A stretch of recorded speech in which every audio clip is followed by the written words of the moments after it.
So hello everyone, my name is Jonathan England. I work at the Luxembourg Learning Center. And today I'm going to give you a bit of an overview about some of the misconceptions that I hear a lot around open access. But there have been some modifications since I last gave my talk, so before 2021.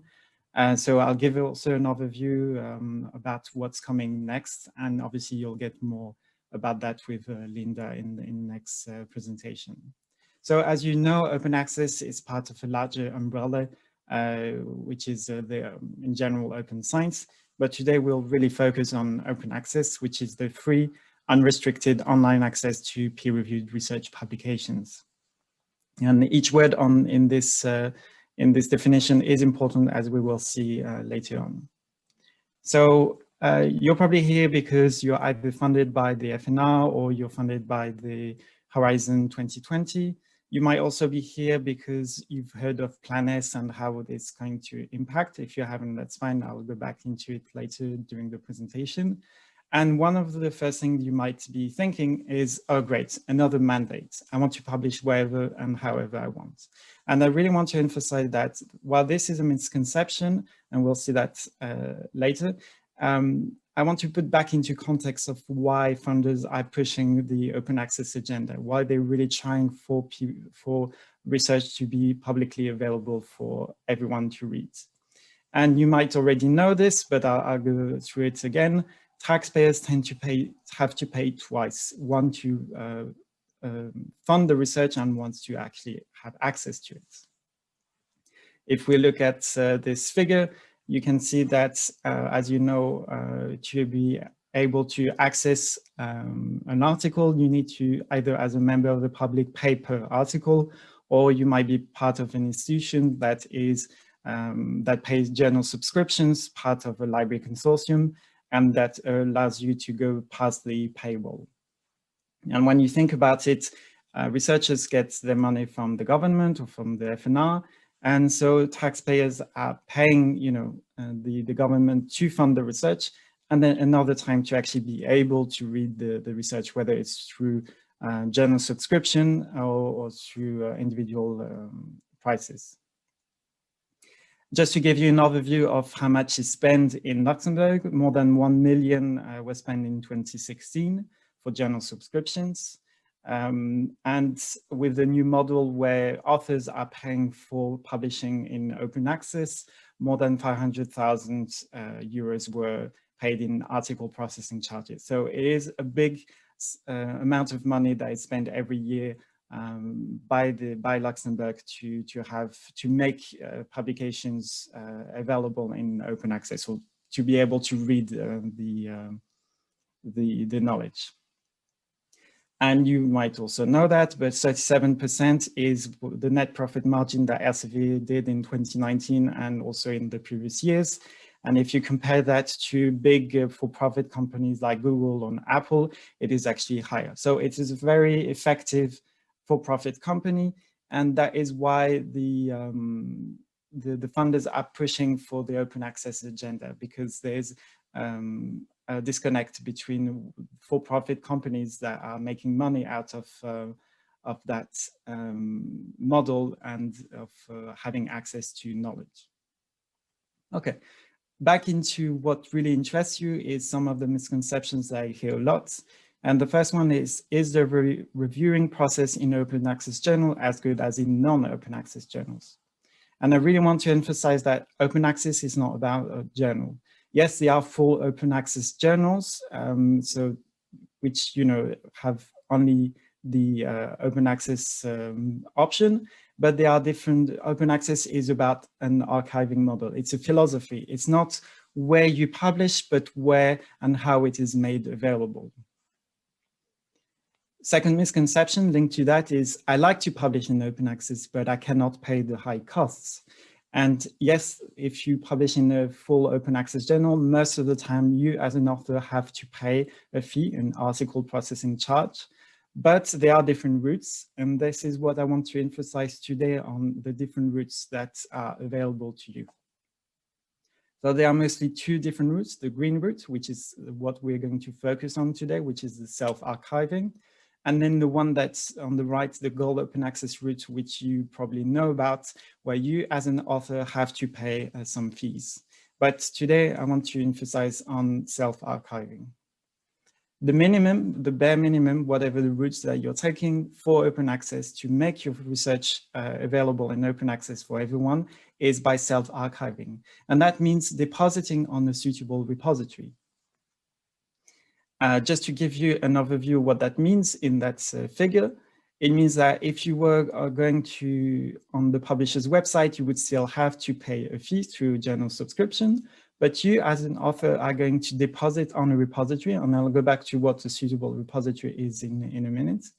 You're going to deposit on a repository, which allows readers to be able to read it for free on that, on that platform. The few drawbacks there is of this route is that most of the time there's an embargo period. So it's a time period in which the article is only available on the publisher's website. And this is in average between 6 and 24 months.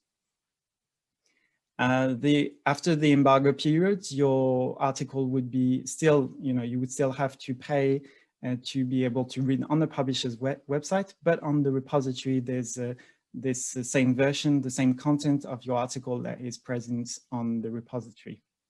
Second drawback of this route is that most of the time you cannot put the final version, the edited version of the publisher. You tend to be able to put the author, what we call the author accepted manuscript or postprints.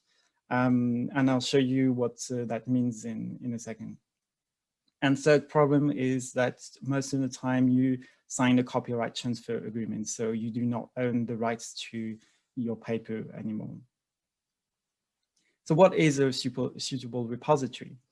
ResearchGate, academy.edu, for instance, are very useful social networking, but they are not open access repositories. Their role is not to provide free, unrestricted, and permanent access to it. Their business model is not in the spirit of having a long-term preservation. Open access repositories have this goal in mind. They want to preserve your publication as long as possible. So if you're looking for a repository, so if you were part of the university, you might have an institutional repository like Orbilu at the university. But if your institution doesn't have a repository, you can find a subject-specific one on OpenDoor. If you're funded by Horizon 2020 or later on by Horizon Europe, you can deposit on their own Open Research Europe, so they have their own open access repository. And if you don't find any subject-specific one for your subject, then you can deposit it on generic one like Zenodo. Just to give you an example of what how you can find those types of repositories, if you do a Google Scholar search, for instance, if you clicked on the title of the journal, you would go directly to the journal's website. But on the right, you will see the repositories are listed. So for instance, if you clicked on pdf-uni.lu, you would be redirected towards the university's institutional repository, where you would get access for free to that article. Now, in terms of the versions that you can upload, the preprint is, so there are 3 different types of documents, more or less. The preprint, the author accepted manuscript, and the version of record. The preprint is the version that you send to the publishers before peer review. Then all the peer review happens, and the final version with all the modification becomes the author accepted manuscript, or it was also known as postprint. Then the editor does all its magic and makes it look nice, and it becomes a version of record or publisher's version. The content in the author accepted manuscript and the version of record are the same, but it's just the editing that changes. And most of the time, as I said, on repositories, you tend to be only able to put the author accepted manuscript when you go the green route. How to check which version you're allowed to put? You can go on Sherpa Romeo, which is a website that allows you to see what you can do with each version of the manuscript. So in this example, the published version, so that's the version of record, you see that you can only put it if you went the gold route, if you paid for open access fees. The accepted version, which is the author accepted version, the manuscript, there you can put it on an author's homepage, institutional repository, a repository, subject repository, without any embargo. So you would be able to put the author accepted manuscript on your repository without any embargo.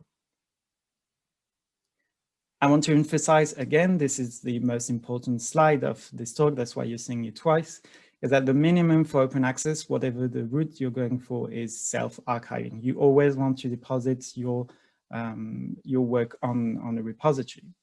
You can go obviously even further by going for the gold routes, which allows you, by paying some fees as an author, you would have immediate, readers would have immediate access to your publication, and you would automatically retain your rights. So you would not be signing a copyright transfer agreement in that route. But even in that route, again, I'm repeating myself, but you should always still deposit on the repository.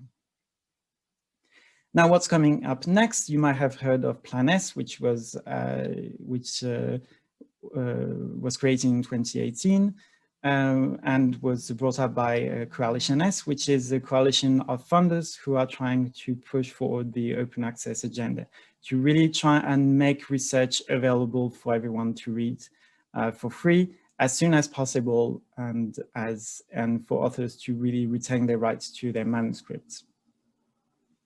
So up to December 2021, if you were funded by Horizon 2020, for instance, or by the FNR, there were a few rules that were in place. So you could deposit the author accepted manuscript on the repository, or the version of record if you were allowed to.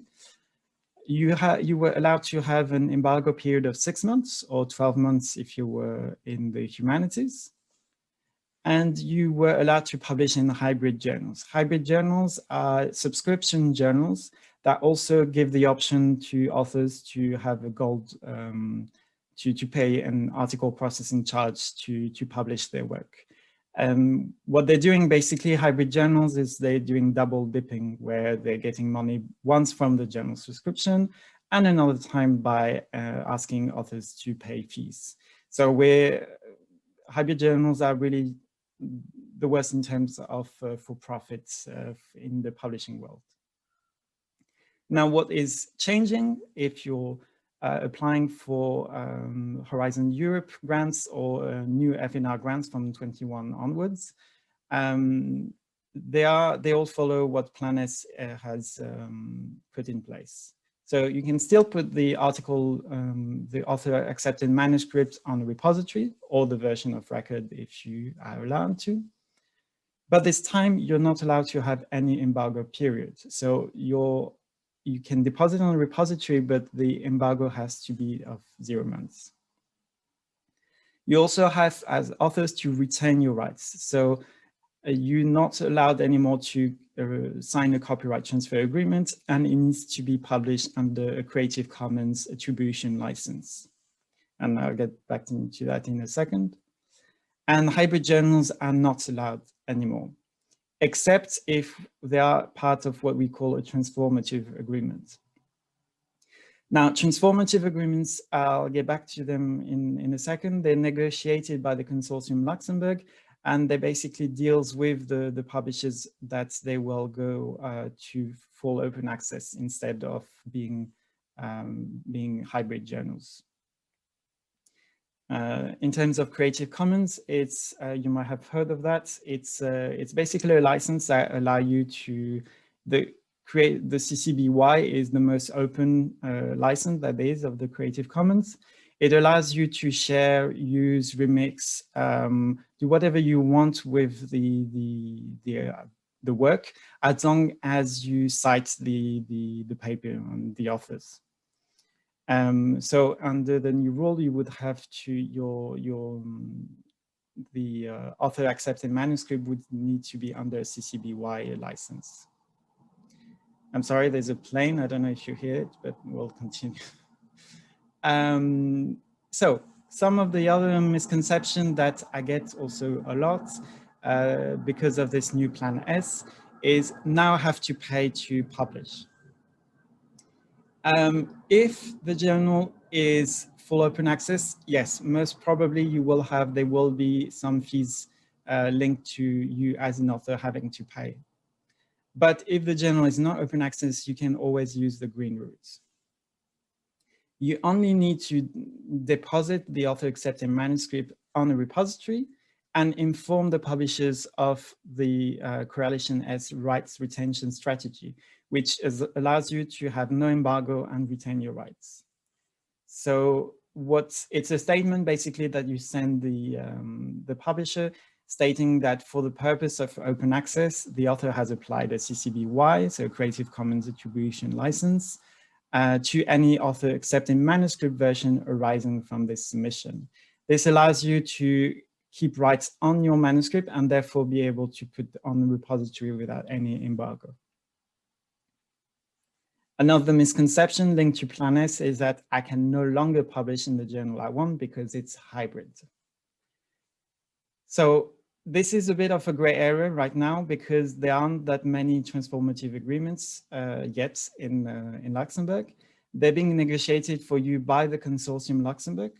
And so your journal might not be compliant now, but it could be in the future. So that's why I put keep calm and carry on, because if you look right now, you might stress out, but in a year's time, when you actually start publishing, or in 2 years' time, things will have probably changed. So you can also check the journal checker tool, which is provided by Coalition S. And this is a tool that allows you to, by putting the journal, the funder, and the institutions you work for, to check if you're compliant with Plan S or not. So for instance, I put Nature, the FNR, and the University of Luxembourg, and you can see that, yes, it is compliant. There are two different routes. So the transformative way, where you are part of a transformative agreement, but you can see that the green route is still there. So you can publish for free. You can put your article in open access for free by depositing on an open access repository and by sending the rights retention strategy memo to the journal. So this is more or less my talk. I just a few reminders about what you need to do or what you need to think about when you're publishing alongside the publication process. Make sure to identify which policy applies to you, and that's Linda will talk to you after my talk about that more in detail. Decide on the green or the gold route to make your publication open access. Both comply with the funder's old and new policies, with the exception that, of course, there are more restrictions with the post-21 policies. But in any case, whatever the route you go to, always self-archive your publication on the repository. Always make sure you upload the correct version and include the DOI given by the publisher, because that allows better cross-referencing. So it means that your article will be better visible online, and therefore you might get more citations out of it. Retain your author rights whenever possible. So even if you're not required to, you can always try and retain your rights, but that will be required for post-21 projects.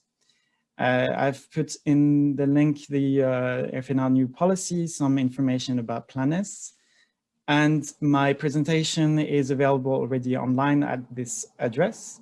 And if you have any question, whether it's about open access or open science in general, so RDM, research data management and data management plans, don't hesitate. I'm here to answer any questions you might have.